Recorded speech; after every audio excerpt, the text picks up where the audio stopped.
네, 오늘 본문에 나오는 가룟 유다를 통해서 시간 우리의 죄를 살펴보고자 합니다. 가룟 유다는 죄악된 본성을 가진 사람이 갈 수밖에 없는 길을 간 것입니다. 가룟 유다가 특별하게 예수를 팔아넘기는 특별한 죄, 어떤 죄보다 더 악한 죄를 지은 사람이 아니라 사실은 가룟 유다는 죄의 본성을 가진 모든 인간이 걸어갈 수밖에 없는 그 길을 간 거예요. 무슨 말씀인가 하면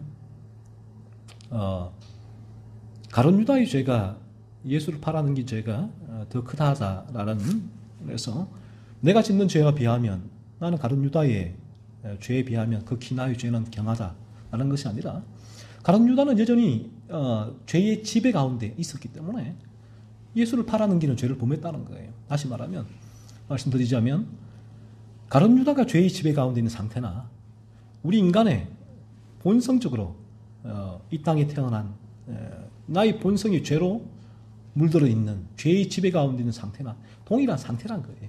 이 상태에서 나오는 죄의 열매가 가룟 유다는 오늘 이 주님을 파는 은30의 주님을 파는 죄로 드러났을 뿐이다라는 것입니다. 죄로 물들어 태어난 모든 인간이 사실은 가룟 유다와 같다라는 말이지요. 우리는 그러므로 이 유다를 통하여서 무엇을 봐야 하는가 하면 이 죄는 거예요. 죄는 유다와 나의 죄를 비교하죠. 그리고 나는 그런 죄를 짓지 않았어 라고 말하며 유다가 더 큰 죄를 범했어 라고 유다를 비난하고 비판하고 정죄를 하지만 진리를 통하여 성령이 역사하면 이 진리는 나를 비추어줘요. 나를 바라보게 해요. 다른 사람이 아닌 나를 바라보게 해요. 그러므로 오늘 이 진리는 이 가룟 유다를 통하여서 나를 바라보게 하지요. 가룟 유다를 통해서 가룟 유다의 죄를 보고 이 진리는 저런 추악한 인간이 있나? 주님을 팔아먹은 배신자야 라고 가룟 유다를 비난하고 정죄하는 것이 아니라 가룟 유다라는 이 창문을 통하여서 내 마음에 추악한 죄악된 본성을 바라보게 하십니다. 성경이 이처럼 이러한 구약으로부터 해서 쭉 이 인간들의 죄를 우리에게 보여주시는 이유가 무엇인가 하면 우리가 이들을 비판하거나 정죄하거나 손가락질 하라는 의도가 아니에요. 그들의 죄를 통해서 나는 그와 달라. 바리새인들이죠. 나는 세리와 죄인들과 같이 아니함을 감사하나이다 라고 세리와 죄인들을 비난하고 정죄를 했는데 그러한 의도로 주신 것이 아니라 이들을 통하여 우리 자신의 죄악된 본성을 보란 거예요. 내 마음이 얼마나 죄로 물들어 있는가를 이 성경에 나오는 죄를 범하는 이들을 통하여서 하나님은 성령을 통하여서 진리죠. 진리를 통하여 내 마음에 추악한 죄악된 본성을 바라보게 하는 도구로 사용하신다는 것입니다. 그러면 성령이 역사하면 진리 가운데 이 죄의 깨달음은 이렇게 우리를 인도하죠. 그렇구나. 나도 성경에 나오는 죄를 범하는 이들과 별반 다를 바 없는 사람이구나. 나도 똑같구나. 사도 바울이 이런 고백을 하죠. 뛰어난 우리와 비교할 수 없는 그러한 믿음의 인물인 사도 바울이 내가 죄인 중에 괴수로다 라고 고백을 하잖아요. 내가 죄인 중에 괴수로다 라고. 이 고백이 사도 바울이 그냥 내뱉은 고백이 아니에요. 자신의 겸손함을 드러내기 위한 고백이 아니에요. 참 진리가 우리 안에 들어오게 되면 진리는 끊임없이 다른 사람을 스포트라이트 하지 않아요. 이 진리는 끊임없이 나를 스포트라이트해요. 스포트라이트. 거듭난 이유도 마찬가지. 그래서 거듭난 이후에도 거듭난 사람은 어쩔 수 없이 겸손할 수밖에 없는데 내가 거듭났기 때문에 나는 이 영의 세계를 더 잘 알아. 나는 이 말씀을 더 잘 이해를 해. 거듭났기 때문에 나는 이런 거룩한 삶을 살아. 너는 아직 멀었어. 가 되지 않아요.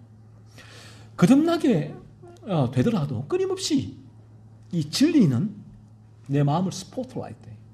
거듭난 이후에도 내 안에 끊임없이 일어나는 죄의 유혹을 진리는 스포트라이트를 바라보게 하니까 죄인 중에 괴수. 죄인 중에 괴수. 내가 거듭난 게 맞습니까? 하나님 아버지. 이런 고백이 끊임없이 나올 수밖에 없죠. 하지만 그의 삶은 거듭나지 않은 사람과 비교할 때 정말 죄를 죽이는 거룩한 삶을 살아가고 있는 거예요. 그럼에도 불구하고 그는 그 삶을 세리와 죄인과 비교하지 않아요.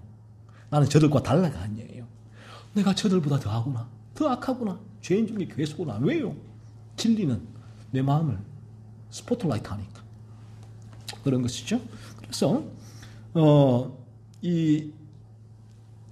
우리가 성경을 통해서 이들의 죄를 바라보게 되는 때에 진리는, 성령은 진리를 통하여 역사해서 이 시간 여러분의 죄를 노출시키죠.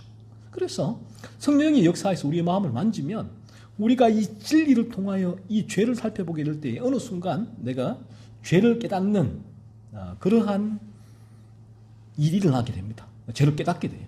그래서 그때부터는 내가 내 마음의 죄를 살필 수가 있게 되죠. 그 전까지는 죄에 대해서 무감각했단 말이에요. 머리로는 죄에 대해서 알지만 내 마음은 전혀 무감각했기 때문에 죄를 통해서 나의 탐욕을 채우는 삶을 살아갔는데 어느 순간 진리를 듣는데 성령이 역사했단 말이에요. 그러면 그 다음부터는 그에게는 불편함이 생겨요. 죄를 지을 때. 내 마음에 이게 죄인데 성경이 죄라고 했는데 이 진리의 기준으로 죄인데 불편함이 생기죠. 불편함이. 이 부분이 이제 죄각성의 단계에 들어왔다고 보시면 돼요. 그때부터 그는 그리스도를 찾을 수 있는 상태가 된 거죠. 그래서 이 죄는 그래요. 죄는 끊임없이 죄가 하는 일이 그렇습니다. 죄가 하는 일이 끊임없이 다른 사람의 문제와 잘못을 지적하게 해요. 죄는 끊임없어요. 하지만 반면에 거룩은 자신의 죄를 바라보게 만들어줍니다. 전혀 정반대의 일이 일어나요. 우리가 거듭나지 않은 상태라면 우리는 이 죄가 끊임없이 다른 사람을 비난, 비판, 정죄하게 만들어요. 그들의 이제 있는 흠을 찾아내지요. 내 안에 있는 들보를 볼 수가 없어요. 이게 죄가 하는 일이란 말이에요. 하지만 예수의 생명이 들어온 거듭난 상태가 되어진다면 그는 이제 거룩의 방향성이 생겼기 때문에 그때부터 끊임없이 자신의 죄를 바라보게 돼요. 정반대의 현상이 일어나게 되죠. 하지만 우리가 여전히 죄의 지배 가운데 있거나 또 거듭났더라도 죄의 유혹을 받게 될 때에 우리는 이 죄의 유혹으로 말미암아 자신의 죄를 바라보지 못해요. 죄는 그렇게 우리를 몰고 갑니다. 그래서 상대방의 죄를 바라보게 하죠. 우리가 누구이고 우리가 어떠한 존재인가 하는 것은 이 부분을 성경에서 나오는 인물들이 범하는 죄를 통하여 성경은 우리에게 말해주고 있단 말이에요. 성경의 인물을 통하여서 인간이란 누군가인 거예요. 당신은 누군가? 이 자리에 앉아있는 나는 내가 과연 누구인가? 라는 인간의 참된 그 존재, 상태에 대하여 성경은 성경의 인물을 통해서 우리에게 보여주고 있다는 것이죠.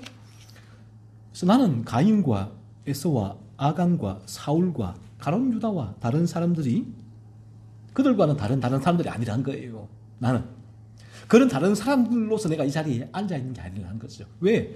나는 그런 죄를 짓지 않았기 때문에. 그래서 가늠한 여인이 왔을 때 사람들이 돌로 쳐서 죽이려고 했잖아요. 무리가. 왜요? 나는 그런 죄를 범하지 않았기 때문에.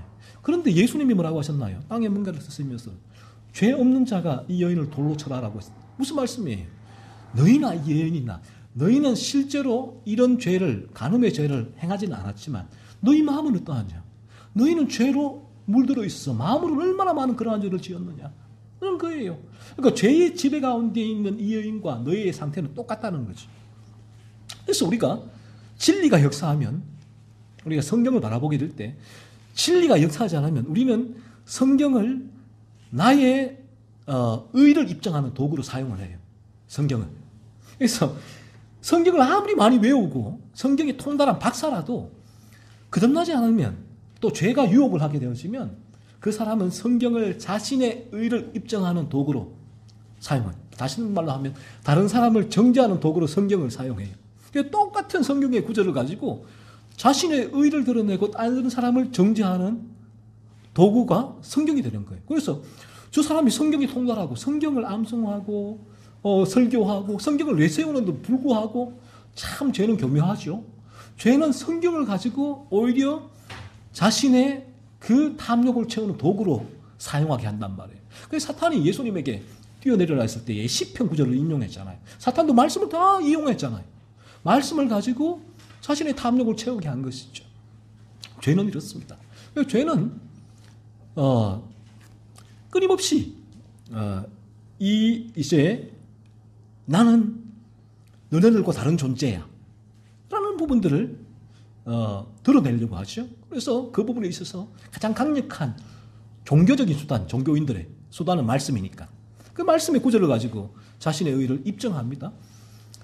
바리새인이 그랬잖아요. 자신의 의를 입증하잖아요. 그리고 세리와 죄인과 다르다라는 사실을 그렇게 말씀을 가지고 끊임없이 자신을 드러내게 됐는데, 그런데 우리가 이 죄의 유혹도 마찬가지. 우리가 죄의 유혹 가운데 있을 때도 이러한 물을 범하게 되는데, 하지만 성령이 우리 가운데 강하게 역사하게 되고 그리스도의 생명이 작동하게 되어진다면, 그럴 때는 진리가 의도하는 목적대로 우리는 끊임없이 나를 바라보게 되죠. 끊임없이. 그래서 때로는 이 강박정처럼 저도 동일해요. 저도 때로는 끊임없이 나 자신을 바라보게 되는데, 이 부분이 죄의 유혹으로 약해지게 될 때 제게도 이 부분을 가지고 다른 사람을 비난하고 정죄하려는 마음이 일어나요. 이 죄의 유혹이에요. 하지만 내 안에 역사하는 예수의 생명이 작동을 하죠. 또 그리스도를 묵상하고 진리를 대면할 때에 이 예수의 생명은 나를 바라보게 하죠. 내 마음. 다시 나를 바라보게. 다른 사람이 아니라. 그래서 이 진리는 그래요. 성령이 역사하면 생명은 모든 이 말씀을 나에게로 집중을 시켜요. 그래서 내 안에 부패, 내 안에 죄성, 또 이런 죄의 유혹이 일어나구나. 나를 계속 집요하게 스포트라이트하게 하죠. 나를 계속 드러나게. 그러니까 내가 뭘 해야 돼요? 어떻게 해야 돼? 그 죄 때문에 아파할 수밖에 없잖아요. 계속 발견이 되니까. 그 죄 때문에 당황스러울 수밖에 없어요. 내 안에 여전히 죄가 유혹이 이렇게 강하구나. 하나님 아버지 어떻게 합니까? 내가 거듭난 것이 맞습니까? 끊임없이 죄와 분투할 수밖에 없어요. 기도하면서 글을 올렸는데, 이런 부분이 우리에게 나의 죄를 끊임없이 찾아내게 하고, 예수의 생명은 내가 그 죄를 싸우게 하고 나를 계속 스포트라이트 하기 때문에 다른 사람들을 그 죄를 찾아내고 비난하고 정죄하고 그로 인하여서 나의 어떤 의를 입증하려고 하는 시간과 여력이 생길 수가 없다는 것이죠. 그 부분이. 그래서 이 부분이 우리에게 있는 예수의 생명이 작동할 때 일어나는 현상이고, 그렇지 않을 때 죄의 지배 가운데 있거나 죄의 유혹이 우리에게 들어올 때는 이 죄는 나를 바라보지 못하게 해요. 모든 문제가 이게 있어 라고 죄는 그렇게 정가를 하죠. 그래서 스포트라이트를 내게 비추는 힘이 약해진단 말이에요. 죄의 유혹이 들어오면 잘 안 돼요. 그러니까 이 유혹이 약해지면 어떤 일이 생겨요?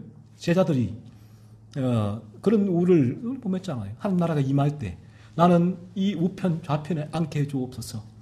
자신의 권리와 대우를 그렇게 내세우고 그에 합당한 대우를 요구하게 되잖아요. 이게 죄가 역사할 때에 그러한 내 안에서 일어나는 죄의 유혹인데 그 부분을 바라보지 못하게 된다는 것이죠. 그렇지만 이 부분이 예수의 생명이 작동하게 될 때에 주님이 말씀하시는 자기 부인이라는 부분은 이 부분이에요. 자기 부인이 어떻게 일어나는가 했을 때 이 부분이 다 죽으니까 내 죄를 그냥 살피게 되니까, 그러니까 이러한 부분에 대해서 그러한 다른 이들에 대한 이 부분에 있어서 나의 의를 말씀을 가지고 또 그런 여러 가지 도구를 가지고 입증하려고 하는 시도를 하지 못하게 하죠. 예수의 생명이 작동할 때 그래요. 그래서 우리가 어떤 면에서 이 부분을 통해서 죄의 지배 가운데 있는 분들은 여전히 내가 죄 가운데 있구나 깨달아야 되고, 또 거듭난 이들은 여전히 이 부분이 죄의 유혹 때문에 그러구나 라는 걸 체킹하고 더욱더 그리스도 예수께로 나가야 될 필요가 있다는 것입니다. 이렇게 우리가 자신의 죄를 바라보게 될 때 그때 희망이 생깁니다. 죄를 바라보지 못하면 아이러니하게 죄는 참 추악하고 끔찍하고 절망적인 것인데 이러한 절망스러운 죄를 바라보지 못할 때 희망이 생기지 않아요. 조엘 오스틴의 긍정의 힘, 주일 긍정의 설교만 해주십시오.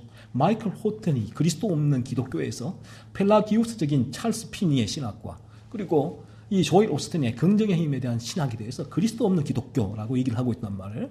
그러니까 이 주일날에도 오늘날에 수많은 사람이 사실은 긍정적인 설교, 힘이 되는 설교, 위로가 되는 설교, 나의 탐욕을 채워줄 수 있는 설교를 해주십시오라는 그 요구 자체가 사실은 그리스도가 없는 기독교라는 거예요. 이 진리에서 벗어난 상태란 것이죠. 하지만 참 아이러니하게도 우리가 이 자연인이 가장 듣기 싫어하는 말이 죄인데 또 나의 상태, 당신이 얼마나 죄로 물들어 있는가, 죄의 본성적인 상태를 얘기해주고 드러내는 이러한 나 본성이 드러나는 것, 이것이 자연인은 가장 고통스러운데 그래서 귀를 막고 이 자리에 오기를 싫어하는데 일반적 자연인은 하지만 아이러니하게도 이러한 절망적인 죄만이 우리에게 희망을 줘요. 다른 길은 없다라는 것입니다. 그래서 자연인의 요구대로 희망스러운 설교를 하고 긍정의 설교를 하고 위로의 설교를 하게 되면 그 순간은 와 행복해 보이고 무언가 내 안에 뜨거운 감정이 일어나고 은혜를 받은 것 같은데 나의 탐욕스러운 상태는 그대로다. 오히려 그러한 설교가 그들의 탐욕에 먹이를 주는 것과 같다는 것이죠. 그 안에 있는 1위는 더 강력한 힘을 가지게 된다는 것입니다. 하지만 반면에 그렇지 않고 이 성경이 말하는 인간의 죄성에 대한 끊임없이 파헤치고 그 절망스러운 죄를 깨닫게 할 때에 비로소 우리 영혼에게는 희망이 생깁니다. 어떤 희망입니까? 인간은 절대로 나의 죄악된 본성을 바라보지 않고는 주님의 필요성을 알 수가 없어요. 예수님께 나아갈 수 없다라는 것입니다. 그래서 거듭난 이후도 마찬가지입니다. 거듭난 이후에도 우리의 진리의 대면이 약해지면 죄의 유혹이 강해지겠죠. 그러면 죄의 유혹이 강해지면 이 스포트라이트가 약해져요. 나를 바라보는 약해져요. 약해지면 약해진 만큼 그리스도를 바라보는 힘도 약해질 수밖에 없어요. 내 안에 있는 죄를 끊임없이 스포트라이트가 강하게 비출 때에 인간은 끝난 후에라도 그러한 내 안에 있는 추악함, 내가 죄인 중에 괴수입니다. 다른 이가 아니라 내가 지금 이 말씀에 어기고 있다. 내가 이 말씀을 지키지 않고 있다. 그러한 강력한 죄성을 바라보게 될 때 그리스도밖에 없거든요. 끝난 이후에라도 내가 할 수 있는 게 아무것도 없어요. 끝난 이후에라도 내가 이걸 해서 이렇게 해야지. 이걸 해서 내가 뭘 해야지. 천만에요. 그럴수록 더욱더 절망스럽죠. 그걸 거듭난 이후에는 깨닫게 되는 것입니다. 그러니까 자신의 죄를 발견하면 발견할수록 인간은 그리스도 예수께로 나아갈 수밖에 없다라는 것입니다. 그래서 자신의 죄성을 조금이라도 깨달은 자들에게 주님은 이 말씀을 하는 거예요. 수고하고 무거운 짐진 자들아 다 내게로 오라라고 말씀하신 거예요. 수고하고 무거운 짐이 뭐예요? 죄의 짐인데 이 죄에 대해서 조금이라도 깨달은 사람에게는 예수의 필요성이 조금이라도 생긴단 말이에요. 죄의 각성이 깊어지면 깊어질수록 그리스도의 필요성은 더욱더 커지는 거죠. 예수님은 그들에게 말씀하십니다. 내게로 오라. 예수님께 나올 수 있는 자들이 누구냐라고 했을 때에 예수님은 수고하고 무거운 짐을 진 자, 자신의 죄를 깨달은 자, 이 자리에 여러분의 죄를 조금이라도 깨닫고 있는 자들이 있다면, 분들이 계시다면 즉시 그리스도 예수께 달려가시면 됩니다. 다른 방법이 없어요. 청교도 쓰죠. 기도. 이 자리에서 설교, 진리, 설교, 대화, 아무것도 여러분을 그 자리에서 구해주실 분이 없어요. 왜 청교도 서적과 이런 진리, 설교가 필요한가 했을 때에 그리스도 예수께로 여러분을 인도해주는 통로일 뿐이에요. 가이드일 뿐이에요. 그러니까 여러분은 누구에 가야 됩니까? 그래, 이런 통로로 나는 알아. 그걸 들으면 뭐예요? 그래, 거기 사과 있는 거 알아. 나 죽어가고 있는데. 사과를 잡아 먹어야죠. 들어서, 가서. 그것뿐이에요. 그러니까 이러한 진리가 여러분을 마침내 궁극적으로 최종 인도하는 자리는 그리스도 예수 자리입니다. 그 자리에 나아가서 그 사과를 가지고 여러분이 먹으면 돼요. 그러면 힘을 얻고 생명을 얻어요. 절대로 그 사과를 먹지 못하는 사람은 그 사과에 대해서 내가 너무나 잘 학위 논문을 쓰고 그 사학을 나가는 방법을 다 알아도 그는 힘이 없어요. 왜? 그 생명을 공급받지 못하니까 그런 것이죠. 그래서 우리가 이 성경에 나오는 인물들을 통하여 이처럼 죄를 살펴보는 이유가 여기에 있다는 것입니다. 유다도 마찬가지. 가룟 유다도 똑같아요. 우리가 가룟 유다를 바라보면서 이 죄는 그래요. 너는 그래도 예수님을 팔질 않았잖아. 너는 유다에 비하면 괜찮아. 조족지열이야 라고 얘기한다. 죄는. 하지만 거룩은, 예수의 생명은, 진리는 나를 비출 때에 내가 유다보다 더하게 그리스도를 팔아먹은 사람이구나. 유다 똑같은 죄의 지배 가운데 있는 사람이구나. 나를 바라보게 되죠. 유다와 다를 바가 전혀 없는 존재구나. 성경이 유다를 보여주는 이유가 나를 보여주고 있는 것이구나. 유다라는 창문을 통해서 나의 실존, 나의 존재를 보게 되는 것입니다. 이 보세요. 유다가 예수를 판 것은 유다의 스페셜한 죄가 아니에요. 이 죄의 지배 가운데 있기 때문에 자연스럽게 일어난 행동일 뿐이에요. 이 두잉이란. 일위의 두잉이란 거예요. 그걸 말하고 있는 거죠. 유다에게 일위의 두잉이 어떻게 드러납니까? 죄의 지배 가운데 있을 때. 보세요. 유다의 탐욕으로 드러나죠. 갈라디아서 5장 24절에서는 우리가 거듭나서 그리스도 예수의 사람이 되면 육체와 함께 그 정욕과 탐심을 십자가에 못 박게 된다라고 말씀을 해요. 탐욕이 죽는다는 거예요. 그 탐욕을 죽이는 방향으로의 삶을 살게 된다는 거죠. 하지만 거듭나지 않은 사람은 탐욕을 위하여 살아가게 된다는 것이죠. 탐욕을 쫓는 방향으로 살아갈 수밖에 없다는 것이죠.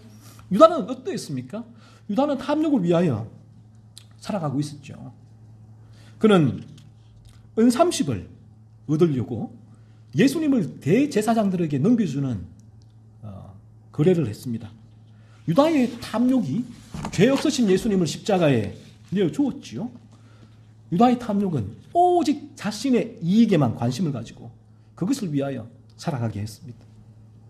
죄는요, 우리들한 인간을 괴물로 만드는데, 괴물이 뭐예요? 지극히 이기적인 존재라. 이기적. 괴물은 이기적인 존재예요. 그 죄는 인간을 지극히 이기적인 괴물로 만들어 버려요. 그래서 이것을 모르고 우리가 나이가 점점 들면 어느 순간 자신을 보면 그 10대, 20대의 순수했던 그때는 괴물이 좀 작은 괴물이었거든요. 근데 점점 때가 묻어가면서 점점 나이가 들면서 자신을 어느 순간 바라보게 될 때에 엄청난 괴물로 자기 변화했어. 왜 그런지 몰라요. 그런 삶을 살고 있는 거예요. 그렇게. 이 탐욕이 이기심을 발동하게 합니다. 탐욕이.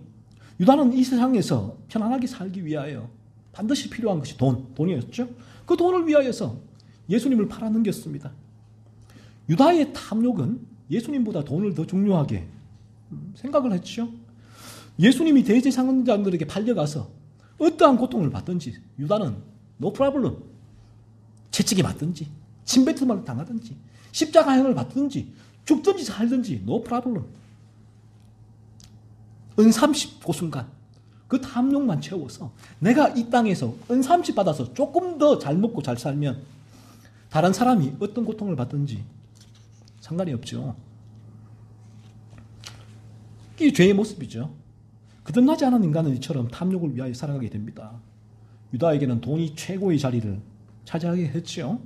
차지하였습니다. 돈이 유다의 우상이었단 말이에요. 하나님이다. 유다의 하나님. 돈이 유다에게 예수 그리스도였다는 거죠. 이처럼 탐욕은 유다처럼 자연인에게 이 돈을 우상의 자리에 앉히게 합니다. 오늘날 돈만큼 권력이 어디 있습니까? 그래서 어쩔 수 없이 죄의 지배 가운데 자연인은 늘 돈을 외칩니다. 돈을 얻기 위해서라면 무슨 짓이든 할 수 있다는 것이죠. 돈이 그의 마음과 머리를 가득 사로잡고 있습니다. 유다는 돈과 예수님을 맞바꾸었죠. 은30과 맞바꾸었습니다. 왜냐하면 유다는 거듭나지 않은 상태였기 때문에 탐욕을 위하여 살아갔기 때문이에요. 만약에 유다가 거듭났더라면 유다는 탐욕을 죽이는 삶을 살아갔을 거예요. 은30 코웃음을 쳤을 것입니다. 코웃음. 주님과 비교할 때 코웃음을. 하지만 유다에게 최고의 가치는 그리스도 예수가 아니었죠. 거듭난 사람의 마음과 정신은 그리스도 예수로 가득합니다. 그래서 그는 그리스도 예수의 생명으로 말미암아 탐욕을 죽이기 위하여 죄와 분투하는 삶을 살게 되지만 자연인의 마음과 정신은 돈으로 가득해서 이 탐욕을 위하여 살아가게 됩니다. 오늘 우리는 이 말씀을 통해서 유다의 상태에 대해서 힌트를 얻을 수가 있는데 유다에게 그리스도 예수가 필요했을까요? 필요하지 않았을까요? 필요 없었죠. 유다는 예수 그리스도의 필요성을 몰랐습니다. 유다는 예수 그리스도 왜 필요했습니까? 은30을 위해 필요했을 뿐이죠. 은30을 위해서. 오늘날 이런 사람들이 대단히 많습니다. 교회 열심히 출석하지만 그 은30을 위해서 예수 그리스도가 필요한 사람들이 대다수 얼마나 많이 있습니까? 그런데 그들은 여전히 예수 그리스도를 필요하다고 얘기하거든요. 그 모습만 보면 얼마나 은혜로운지 몰라요. 믿음이 좋구나 이렇게 여기지만 사실은 그들에게는 예수 그리스도가 은30을 주는 존재일 뿐이에요. 유다는 자신의 죄를 전혀 깨닫지 못했기 때문에 예수 그리스도의 필요성을 발견하지 못했습니다. 이것이 성경이 말하는 진리의 공식이에요. 자신의 죄를 깨닫지 못하면 우리는 예수 그리스도의 필요성도 알 수 없다라는 것입니다. 유다가 자신의 죄를 깨닫지 못하고 죄악된 본성이 시키는 대로 탐욕 가운데서 죄악된 삶을 살아갔습니다. 철저하게 자기 자신만을 위한 이기적인 삶을 살아갔죠. 그래서 요한복음 12장 6절에서는 유다를 가리켜 이렇게 말을 합니다. 유다가 예수님과 더불어 사역했던 12제자에 포함되어 있었잖아요. 그런 유다를 보고 성경은 그는 도둑이라 라고 얘기를 해요. 공궤를 맞고 거기 넣는 것을 훔쳐감이라 라고 얘기를 해요. 가룟 유다가 예수님과 함께 다니면서 복음 진리를 전했고 또 그리스도 예수 그 제자들의 재정을 담당한 사람이었잖아요. 재정위원장. 그런데 실상은 돈을 훔쳐가는 도둑이었다라고 성경은 말합니다. 유다는 이에 대하여 죄의 의식이 전혀 없었습니다. 아파하지 않았어요. 오히려 그의 머릿속을 가득 채우고 있는 생각은 이거죠. 어떻게 하면 내가 맡고 있는 이 동계를 더 많이 꽉 눌러 담아서 내가 더 많이 빼갈 수 있을까? 이 생각에만 골똘했던 것입니다. 그래서 요한복음 12장 5절에 보면 가룟 유다가 이런 얘기를 하죠. 마리아가 300데나리온 되는 향유 하나 컵을 예수님께 부은 것을 대하여서 비난을 합니다. 어떻게 비난하느냐? 이 향유를 어찌 300데나리온에 팔아 가난한 자들에게 주지 아니하였느냐라고 비난하고 비판합니다. 12장 6절 바로 그 다음 구절은 이 부분에 대해서 이렇게 해석을 하죠. 사람들은요 이렇게 말을 하면 가룟 유다처럼 사람 눈에 이것밖에 안 보이니까 이렇게 말을 하면 와 믿음이 좋구나, 와 정말 희생적이구나 이렇게 사람을 판단을 해요. 이게 사람이 보는 바예요. 전부예요. 하지만 성경은 이렇게 얘기를 합니다. 가룟 유다의 의도, 마음의 상태에 대해서 얘기를 합니다. 바로 6절에서 이렇게 말하면 가룟 유다가 가난한 자들을 생각함이 아니요 그는 도둑이라 동계를 맞고 거기 넣는 것을 훔쳐가미르라 라고 기록을 합니다. 유다의 마음과 머리는 온통 돈으로 가득 차 있었죠. 이것이 죄인의 모습입니다. 죄인은 탐욕으로 인하여 마음과 생각이 이 세상의 것들로 가득 차 있습니다. 돈을 사랑해요. 쾌락을 사랑해요. 이것들의 지배를 받고 있단 말이에요. 이것들이 이 자연인의 우상이 되어 있다는 것입니다. 오늘날 우리가 이 중독이라고 말을 하잖아요.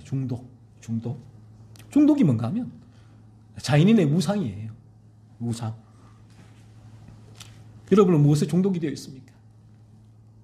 중독은 여러분의 마음과 생각을 사로잡고 있는 것인데 이 중독은 탐욕에서 비롯되는 것입니다. 죄에서 비롯되는 거예요. 유다는 돈에 중독되어 있었죠. 삭개오도 돈에 중독되어 있었죠. 삼손은 들릴라에 중독되어 있었죠. 우물가의 여인은 남자에 중독되어 있었죠. 죄의 지배 가운데 있는 인간은 이처럼 탐욕으로 인하여 이 인간의 이 본성이에요. 인간은 무언가에 중독될 수밖에 없습니다.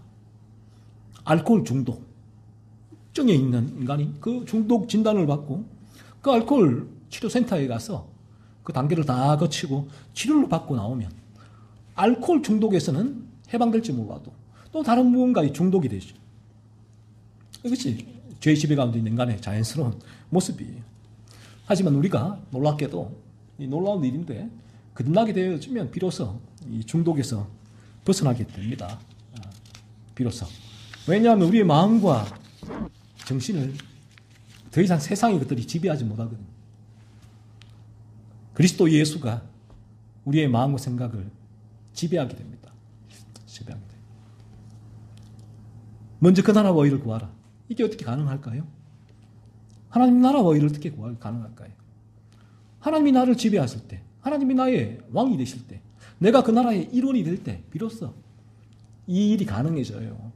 우리가 이 나라의 일원이 되지 전에는 사탄의 나라의 일원이다. 입니다. 사탄이 우리의 왕이었단 말이에요. 그러니까 사탄은 탐욕을 통하여 이 세상의 것들로 중독을 통해서 그들을 지배하고 있죠. 그래서 로이 존스가 거듭남이란 무엇인가? 영역 이동이다 라고 얘기를 하죠. 사탄의 나라에서 하나님 왕국으로 영역 이동이 된다는 것이죠. 그 영역 이동이 될 때, 하나님이 우리의 왕이 될 때, 그리스도 예수가 우리의 마음과 정신을 지배하게 될 때 비로소 인간은 중독에서 벗어날 수가 있습니다.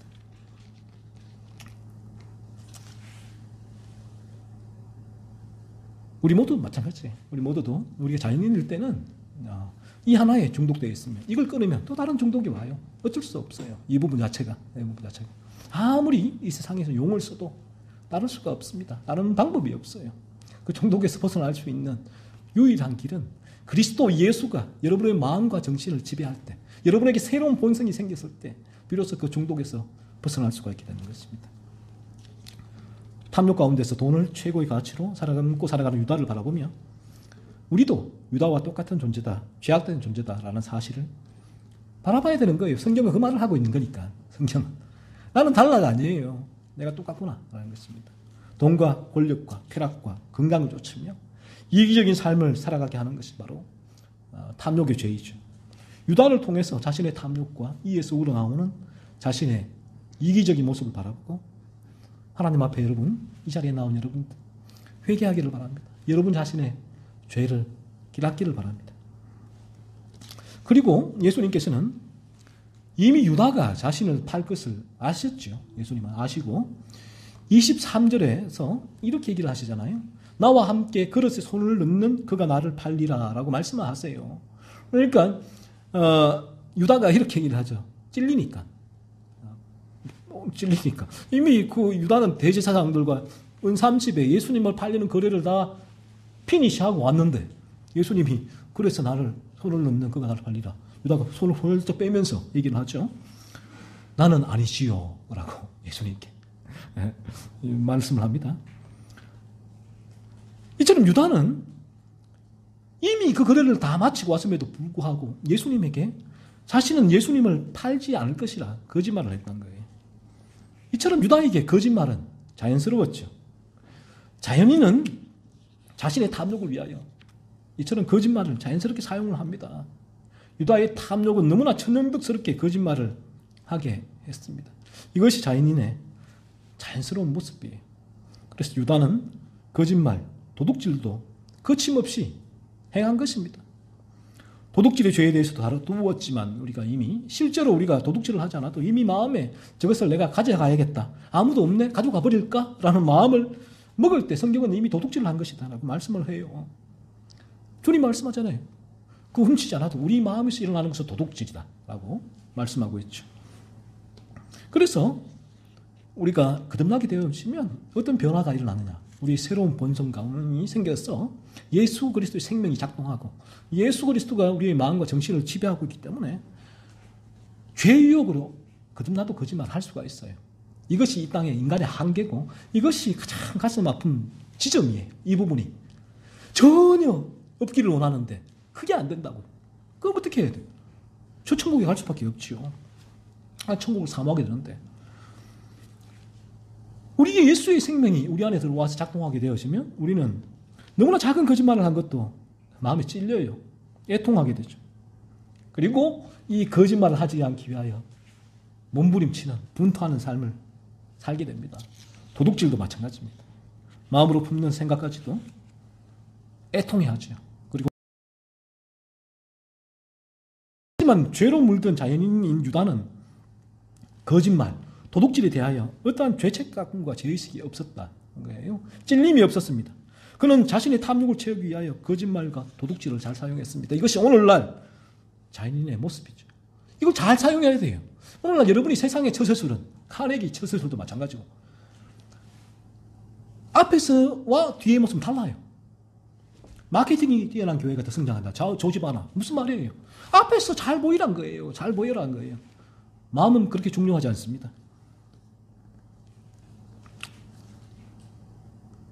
우리의 이 세상의 자연인은 이러한 죄를 잘 사용하였으면 잘 살아갈 수가 있습니다. 자연스러운 자연인의 모습이에요. 눈 감으면 코베어가는 세상 속담이 있잖아요. 세상이다. 바로 그 속담이 생겨난 거예요. 눈 감으면 코베어가요. 이 세상이 돌아갑니다. 그래서 사업을 할 때 제가 얘기를 했잖아요. 그분이 사업을 할 때 파트너가 충고한 부분이 두 가지를 무서워하지 마라. 두려워하지 마라. 하나는 이 죄 짓는 걸 두려워하지 마라. 그리고 또 하나는 감옥 가는 걸 두려워하지 마라. 이 두 가지 잘하면 사업 성공한다라고 사업 파트너가 그분에게 실제로 사업을 하려고 하는 동업자에게 그 충고를 한 거예요. 이 자연스러운 것이라는 것이죠. 그래서 오늘날 이 사람이 없는 곳에서 우리 인간의 본성은 죄악된 행동을 자연스럽게 하게 하는 거예요.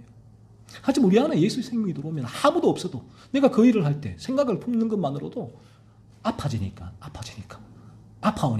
그러니까 거듭난 이들은 세상에 소금이고 빛이 되는 거죠. 그들이 있는 곳에는 아무도 없어도 그런 죄를 안 지려고 혼자 막 몸부림치는 거예요.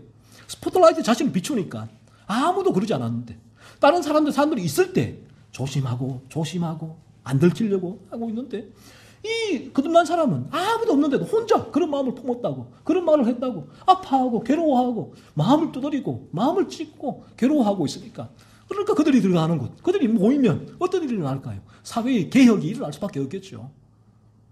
거룩이 이루어질 수밖에 없다는 거예요. 이 자연인에게는 성경은 말합니다. 이런 거짓과 사기와 도둑질은 마음에서 우러나오는데 너무나 자연스러운 현상이란 거예요. 일위의 두잉이다라는 것이죠. 우리가 유다가 지금 거짓말을 했지요. 저는 아니지요. 이미 다 거래를 마무리하고 왔음에도 불구하고 저는 아니지요라고 거짓말을 했는데, 우리가 유다의 거짓말을 보면서 여러분 저 거짓말쟁이라고 여러분 손가락질 할 수가 있나요? 여러분은 지난 한 주간 얼마나 많은 거짓말을 했습니까? 마음으로 얼마나 많은 도둑질을 했습니까? 이러한 죄를 여러분 깨닫고 계시는 거예요. 이러한 죄를. 만약에 이 자리에 나오신 여러분이 이러한 죄에 대하여서 무언가 조금이라도 깨닫고 아파하고 있다면 우리의 본성에 거슬리는 일이거든요. 이것을 보고 하나님의 은혜다라고 얘기를 합니다. 이러한 죄의 유혹 앞에 마음이 갈기갈기 찢어지고 애통해하며 그리스도의 도우심을 구하셨습니까? 그래서 이러한 죄를 밀어내는 삶을 살고 있나요? 그렇다면 이것보다 더 큰 기적은 이 땅에 없어요. 죽은 사람을 살리는 기적보다 더 큰 기적이 인간의 죄인 본성을 바라고 그 죄를 밀어내는 삶이에요. 유다를 보면서 죄로 물든 인간의 본성, 여러분의 본성을 바라보십시오. 나의 죄를 찾아내고 하나님 앞에 이러한 죄를 범했다고 고백하고 내어놓으면서 내 힘으로는 이러한 죄를 이길 수가 없다고 고백하시고서 예수님께로 나아가십시오. 죄 각성의 단계는 뭔가 하면 내 힘으로 이러한 죄를 이길 수가 없구나 깨닫는 단계가 되고, 그리고 거듭나면 그 부분을 실제로 경험하며 그리스도 예수의 도우심을 구하는 상태가 되는 것이죠. 예수님만이 여러분을 그러한 죄에서 건져내실 수 있습니다. 다른 아무런 길도 없습니다. 없어요. 그런 예수님을 만나게 되면, 예수의 생명이 여러분 안에서 살아 숨쉬게 되면 여러분은 유다처럼 은30에 예수님을 팔 수가 없죠. 300데나리온의 향유를 마리아와 같이 이 세상 무엇과도 바꿀 수 없는 가치를 지닌 분으로 우리 예수님 그 가치를 인정하는 그 주님을 사랑하는 마리아와 같은 삶을 살 수밖에 없다는 것입니다. 그 주님을 늘 묵상할 수밖에 없다는 것이죠. 그 예수님이 여러분의 마음과 정신을 지배하실 거예요. 그러면 예수님이 지배하신다는 건 어떤 의미예요? 그동안 여러분의 마음과 정신을 지배하던 죄의 부하들을 예수님이 다 쫓아내신다. 예수님 왕이 되어서 그를 지배하신다는 거예요. 그 부분 다 쫓아내신다는 거예요. 그러니까 여러분에게 이제는 그러한 죄로 인하여 발동되던 이 땅의 중독의 문제들도 그때부터 해결이 되는 것이죠. 그리고 유다를 통해서 또 하나 살펴볼 수 있는 사실은 이 부분이에요. 아무리 예수님 곁에서 머물며 사역을 하는 입장에 있어도 거듭나지 않을 수 있다는 거예요. 모태신앙, 직분, 사역, 열심, 종교적인 체험 참 많아요. 그 사람의 거듭남을 입증해 주지 못한다라는 것을 알 수가 있지요. 이 시간 가룟 유다를 통하여 우리가 바라봐야 할 분은 딴 사람이 아니에요. 우리의 가장 큰 우는, 죄는 뭔가 하면 이러한 부분을 가지고 자꾸 다른 사람을 비추려고 하는 거예요. 이게 죄의 유혹이거든요. 죄의 지배 가운데 있으면 자연스러워요, 이게. 그 죄의 유혹도 그래요, 죄의 유혹도. 거듭나더라도 자꾸만 이 부분을, 죄의 유혹은, 이걸 가지고 이 스포트라이트를 딴 데로 비추려고 한단 말이에요. 이 죄의 유혹이란 말이에요. 우리가 뭘 해야 되는가? 이 시간 성령의 역사로 말미암아 우리가 해야 될 부분들은 이 유다를 가지고 여러분 마음을 스포트라이트 해야 된다는 것입니다. 여러분 마음을 비추십시오. 내 마음의 어두움을 비춰야 돼요. 내가 얼마나 탐욕스러운 존재인지를 유다를 통하여 여러분을 보십시오. 유다는, 성경은 유다만이 범한 스페셜한 상태에서 범한 스페셜한 죄라고 말하는 게 아니라 모든 인간은 이와 같다는 거예요. 죄의 지배 가운데 있을 때는 유다와 똑같다는 걸 성경은 유다를 통해서 이 시간 우리에게 보여주고 있다는 거예요. 그러니까 유다를 통해 뭘 봐야 되느냐? 여러분 마음을 보세요. 내 마음이 얼마나 죄로 물들었는가. 지난 한 주간 여러분 얼마나 다른 사람 미워했습니까? 시기했습니까? 질투했습니까? 이기적이었습니까? 얼마나 많은 탐욕이 일어났나요? 얼마나 많은 욕설이 올라왔나요? 얼마나 많은 내 것을 내 권리를 주장하고 내가 그 대우를 얻기 위하여, 내 것을 얻기 위하여 얼마나 내가 그걸 간절히 소원했습니까? 추구하고 그것을 위해서 달려왔습니까? 왜 그래요? 이 부분이 죄로 물들었기 때문이다라고 성경은 말을 합니다. 그래서 우리 안에 다음 한 주간도 여러분 유다를 통하여 여러분 안에 있는 죄를 살펴보십시오. 내가 얼마나 탐욕적이고 이기적이고 이런 거짓말이 자연스럽게 흘러나오고 있는지 계속해서 여러분이 살펴보시고 성령께서 내 안에 이러한 죄를 발견하게 하시고 죄로 인하여 아파할 수 있기를 하고 여러분 기도하십시오. 기도하십시오. 그리하여 이러한 죄가 깨달아지게 될 때 즉시 그리스도 예수께로 여러분 나아가시기 바랍니다. 예수 그리스도가 십자가에서 죽으신 이유는 여러분을 그러한 죄에서 건져내시기 위함이다. 다른 이유는 없습니다. 그래서 그리스도 예수께 나아가 십자가를 붙들 때 여러분에게는 새로운 본성이 임하게 됩니다. 거듭남이라고 하죠. 그러면 이제껏 여러분이 매여있던 그 죄, 중독에서 비로소 해방될 수가 있습니다. 그래서 저는 오늘날 주의를 돌이켜보시면 왜 그 가정에서도 여러분 이해를 안 되죠? 그 젊은 엄마가 아기를 두고 PC방에 가서 그 게임에 중독돼서 죽을 때까지 애가 게임을 하고 있는가? 왜 안 보이는가? 왜 그런 게임 중독에 또 그 자기가 낳은 아기까지도 희생시키느냐? 이 부분 때문에 중독이라는 부분들이.